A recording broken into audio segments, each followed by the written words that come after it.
Hey everyone, and welcome back to more political chatter. In this video, of course, from the title of the video, you know that we will be talking about the Democratic Party's performance in the midterm elections that occurred last night. The votes in 3 states are still coming in for the Senate elections. 3 states, Nevada, Arizona, and Alaska, are all too close to call. Georgia is projected to go into a runoff come December 6th. And of course, we will talk about this all. And of course, our House elections, where we currently stand, 204 for the Republicans, 187 for the Democrats. Democrats were thought to have no shot in these House elections, but it is coming apparent that they might just have a very narrow shot at somehow winning the House. However, still very, very, very unlikely. But what was I talking about before? But many key districts are going to the Democrats, some flipping to the Republicans, but really, this is about the Democrats, this video, and how these midterms will go down in history. We'll start off with the Senate elections here and then go into the House. We're going to talk about key races that Democrats either made extremely narrow and are making narrow, or that they defied expectations in. One being the state of New Hampshire. Maggie Hassan was projected the winner at, I was watching it probably around 10 p.m., maybe 11 p.m. last night. A lot of people were expecting this race to be very close as Republicans started putting money back into the race for Don Bolduc in the last few weeks before Election Day. However, it went way out there for Maggie Hassan. Maggie Hassan won by 9% in the state of New Hampshire. I'd lean Democrat prior to this.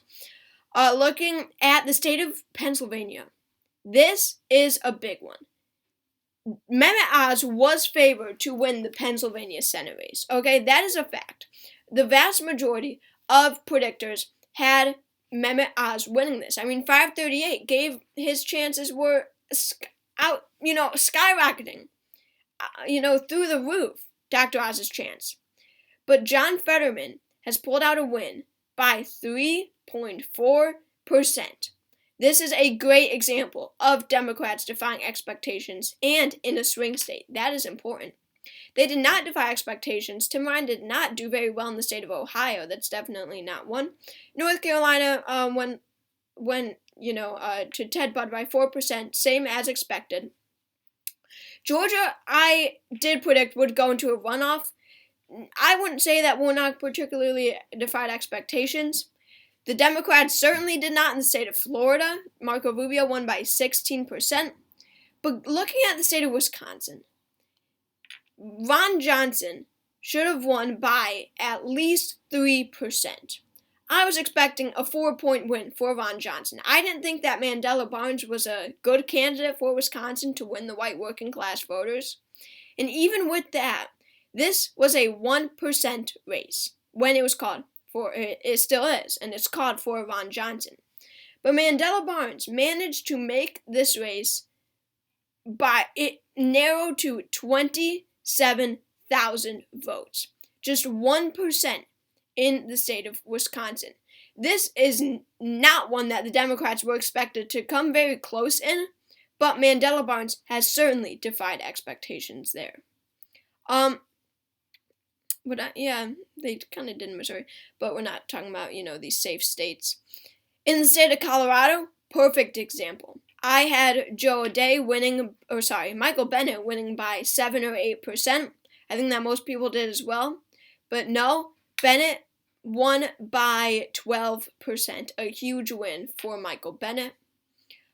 Going to this, we can't really talk about the 3 races that are yet to be called, Nevada, Arizona, and Alaska yet. They're all on track, as I thought would play out. Adam Laxalt's leading by 2%. I believe he will win by 2 to 3%. In Arizona, Mark Kelly is leading by 5% right now. I think he's going to win. It, of course, will narrow up a bit, but I think he is going to win. And then we have 2 Republicans trying to get Alaska's Senate seat. Of course, ranked choice voting. There can be 2 Republican candidates. Both will caucus with the Republican Party regardless. So you can just see in these Senate elections how good Democrats did across the country. New Hampshire was supposed to be close. Maggie Hassan Don Bolduc was blown out. Pennsylvania was supposed to go to Dr. Oz. It went to John Fetterman by 3%. Colorado. Bennett was supposed to win by 7-8. He won by 12. And then, there was one more state, right? Oh, and in Wisconsin, the big one. Ron Johnson only won by 1%. He was expected to win by a bit more. But the House elections is where we see this. If you thought that was crazy, you're going to think that the House elections are pretty crazy. Of course, I won't go through every one, but just the key races. Jared Golden should not be in the lead by 8% in Maine's second. He should be losing right now, but he is up by, 7% more like. That is a huge win for Democrats in Maine. He is most likely going to win that race. Both Democrats were favored in New Hampshire, but they both defied expectations when it comes to margins. Chris Pappas won by 9%, more like 8, but still 8%. Annie Kuster in New Hampshire is also the projected winner. She won by 13%. 12%. 12 to 13. These margins are insane. The 5th district is still too close to call. I'm so upset about this one. So upset. That's my district. A lot of people thought Alan Fung, myself included, was going to win Rhode Island second. Alan Fung has lost to Seth Magaziner. Magaziner has won by 3.2%. A big win for them there. Going to New York. This is one where Lee Zeldin has affected all of these races. Because Lee Zeldin made the governor elections so close, a lot of these people are voting Republican down ballot who are enthusiastic to vote for Zeldin. In the 19th district, which Democrats should be winning right now, they're losing by like 2%, more than 2%. 99% in, Republicans will pick up this seat. This is Pat Ryan's district. Pat Ryan moved districts. This is going to be a flip for the Republicans. That's definitely one that will put them closer at Senate majority. And then we have the 22nd district. The Republicans hold this one. We have a retiring Republican here. Republicans are leading this one too. This is a pickup opportunity for the Democrats. It is not looking like they will get this. It's not looking like they're going to win there, though. The 18th district, it's looking like Pat Ryan is going to pull out an extremely narrow win by only 0.3%. In the 17th, Sean Maloney should not be losing right now. Republicans will pick up the 17th. You'll see the state of New York is destroying the Democrats' chances at somehow winning the House. We have 2 districts that it's looking like Republicans are going to pick up. Not only that, they already have picked up a district. The 3rd district, this is Tom Susie's district. He retired to run for governor. Without him, the Democrat isn't strong enough. The Republicans won by 9. I thought that this race would go to the Democrats by a tilt margin. So as you can see, New York is destroying the Democrats' chances at winning the House. That's 3 seats that the Republicans will most likely flip. They only need to flip 5 and keep on to and hold on to all the rest. In New Jersey, Tom Keene has flipped this district, but of course there will be Republican flips. But the point is that they were expected to flip a lot more than these. Okay. Of course, the 2nd district of Arizona, Eli Crane is the projected winner. Tom O'Halloran was dead on arrival.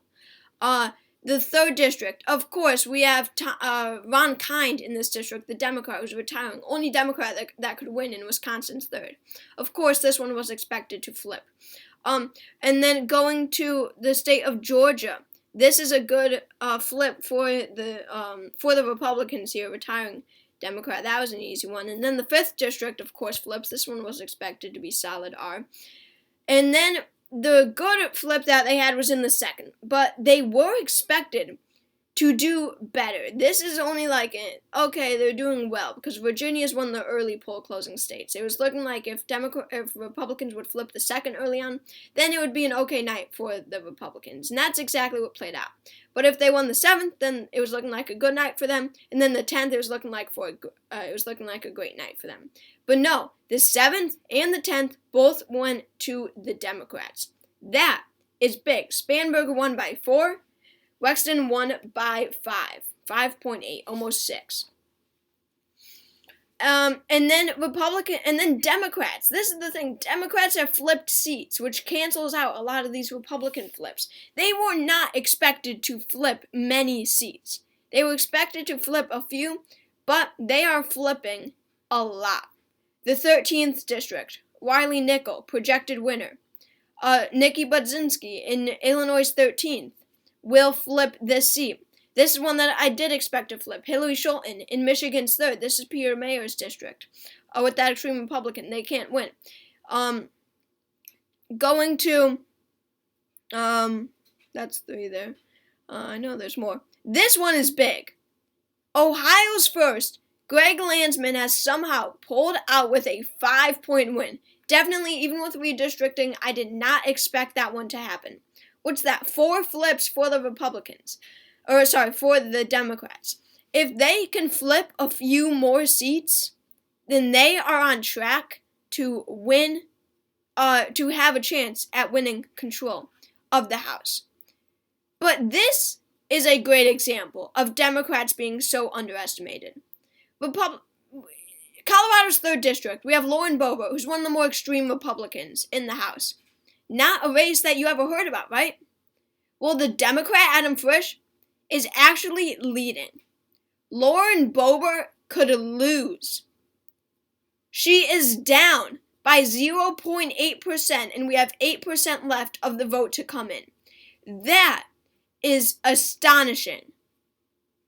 The Democrats could pick up this extremely rural Colorado district and unseat one of the most extreme Republicans in the House.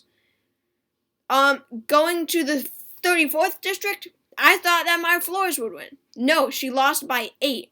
A good gain for the Republicans. Texas 15th, Monica De La Cruz. So, the point of this video was to show you how good Democrats have done and how they are on track to win control of the Senate, because I do believe that they will win Arizona and Republicans will win Nevada, and that they will win the Georgia runoff, which will give them majority, and that they somehow have a shot at the House, even though it is extremely unlikely. So thank you all for watching this video. Make sure to subscribe if you haven't already, and I will see you all next time.